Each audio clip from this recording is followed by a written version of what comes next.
안녕하십니까, 무틀란TV입니다. 법무장관 추미애가 또다시 구설수에 올랐습니다. 이번엔 2005년 이후 처음으로 등장한 검찰총장에 대한 법무장관의 수사 지휘권 행사가 논란입니다. 집권 세력이 한명숙 명예회복 차원에서 당시 수사를 맡았던 검찰의 위증교사 여부를 밝혀내기 위해 집요한 노력을 기울이고 있는 가운데 추미애가 이와 관련해 현재 수감 중에 있는 한모 씨에 대한 조사를 대검 감찰부가 맡으라고 지시했습니다.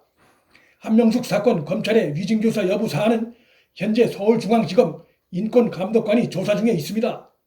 그럼에도 추미애는 이러한 지시를 했고, 추미애가 담당을 지시한 대검 감찰부장 한동수는 판사 출신으로 조국이 사의 표명 전에 마지막으로 제청한 인사이고, 감찰 권한을 놓고 윤석열 총장과 각을 세우고 있어 윤 총장을 잡으려 하는 여건으로선 믿음이 가는 인물이라 할 수 있을 것입니다.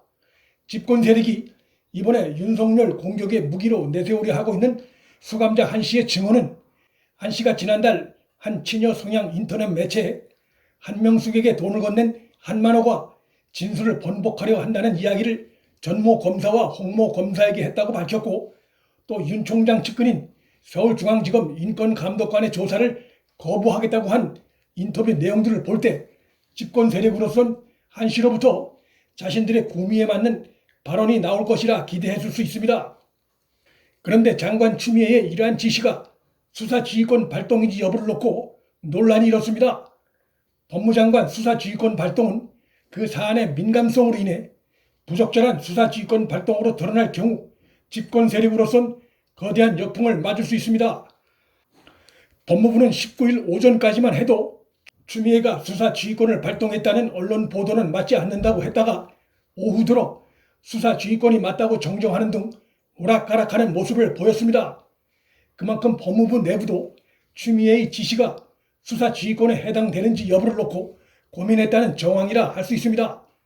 수사 지휘권이 아니라고 할 경우 장관 추미애의 이번 지시는 장관의 검찰 수사 간섭이란 비판을 명키 어려운 상황이 되자 수사 지휘권 발동으로 결론을 모은 것으로 보입니다. 법무부 장관이 구체적 사안에 대해 검찰총장만을 지휘할 수 있다고 규정한 검찰청법은 기소, 불기소나 수사 착수 여부 등 검찰권 행사와 관련된 부분에 이견이 생겼을 때 적용되는 것이란 것이 일반적인 해석입니다. 이번처럼 이미 조사가 진행 중인 사안에서 장관이 참고인 조사를 어디에서 하라며 사건 배당까지 지시하는 것은 수사 지휘권이라기보다 검찰 독립성 훼손과 검찰 수사 간섭, 그리고 검찰총장의 사건 배당 권한에 대한 간섭에 해당할 수 있습니다. 장관 추미애는 이미 여러 차례 국민과 여권 내부로부터도 그의 섣부른 언행으로 인해 공격을 당한 바 있습니다. 추미애는 문재인 측근 13인에 대한 공소장 비공개를 고집하면서 미국도 공판 기일이 열리면 공소장을 공개한다고 주장했다가 사실과 거리가 먼 것으로 드러나자 망신을 자초한 바 있습니다. 그는 또 수사와 기소 분리 주장을 펴며 일본 사례를 거론했는데 일본도 수사 기소 분리가 아닌 것으로 드러나 또다시 망신을 산 바 있습니다. 총선을 앞두고는 전국 검사장 회의를 소집했다가 내부의 반발로 연기하는 촌극을 벌이기도 했습니다. 사건 배당을 놓고 수사 지휘권을 발동한 추미애의 이번 행동도 역풍을 불러올 소지가 크다고 봅니다. 한명숙 사건은 이미 대법원에 의해서 유죄로 최종 결론난 사건이고, 한명숙에게 건넨 한만호의 수표가 한명숙 동생의 전세 자금으로 사용됐다는 빼도 박도 못하는 물증이 있습니다.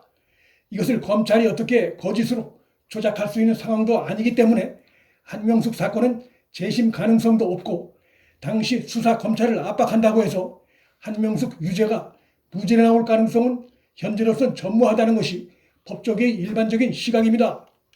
이런 상황에서 한명숙 정치자금 수수 사건의 본질은 희미해지고 검찰 수사 과정의 흠을 찾기 위해 검찰 독립 침해 소지로 인해 행사가 극도로 꺼려지고 있는 법무장관 수사 지휘권을 이미 조사가 진행 중에 있음에도 자신들 입맛에 맞는 조사 부서까지 지목해 지시한 추미애의 이번 행태를 국민들이 어떻게 볼지는 불문가지입니다. 이것은 결국 한명숙 정치자금 수수 사건의 본질에 대한 현 집권 세력의 반성은 안 보이고 윤석열 총장을 잡기 위한 무리한 흠집 찾기라는 비판에 직면할 가능성이 큽니다. 여권의 이러한 행태는 또한 전 법무장관 조국과 울산 선거 공작 의혹 사건으로 기소된 문재인 측근 13인에 대한 본격 재판, 후원금 횡령 등 의혹을 받는 윤미향과 정의연에 대한 본격 수사, 최근 라임 사건 관련해 이름이 오르내리고 있는 여권 정치인들 수사 본격화 가능성을 앞두고 여권의 가장 걸림돌이 되는 윤석열 총장 힘 빼기 의도라는 의혹을 면피 어렵습니다. 라임에 투자를 받은 스타모빌리티 이모 대표는 결국 19일 구속됐습니다. 이로써 이번 사건은 현 여권으로 불똥이 튀었습니다. 이 대표는 스타모빌리티 김봉현 회장에게 더불어민주당 A 의원 등을 소개했고 김봉현 회장은 A 의원 등에게 향응을 제공한 것으로 전해졌습니다. 이 대표 또한 청와대 고위 관계자와 여당 의원 등을 만나 라임 사태 수습을 부탁하기도 한 것으로 알려졌습니다.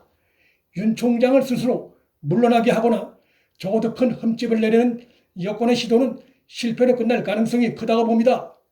윤 총장이 한명숙 사건 관련한 진정사건을 서울중앙지검 인권감독관에 배당한 것이 검찰 내부 규정이나 현행법을 위반했다는 어떠한 근거도 드러난 것이 없고 오히려 윤 총장은 현행 규정대로 이번 일을 처리했다는 증거가 뚜렷한 상황이기 때문입니다. 결국 추미애의 이번 수사 지휘권 발동은 또 한 번의 정치적으로는 헛발질이 될 가능성이 크고 그것은 무리한 지휘권 남용 논란으로 여권의 후폭풍으로 작용할 공산이 있습니다. 추미애 리스크가 다시 터졌다는 견해가 제기되고 있습니다. 무플란TV 여기서 마칩니다. 구독과 좋아요, 방송 공유, 방송 제작에 큰 힘이 됩니다. 시청해 주셔서 감사합니다.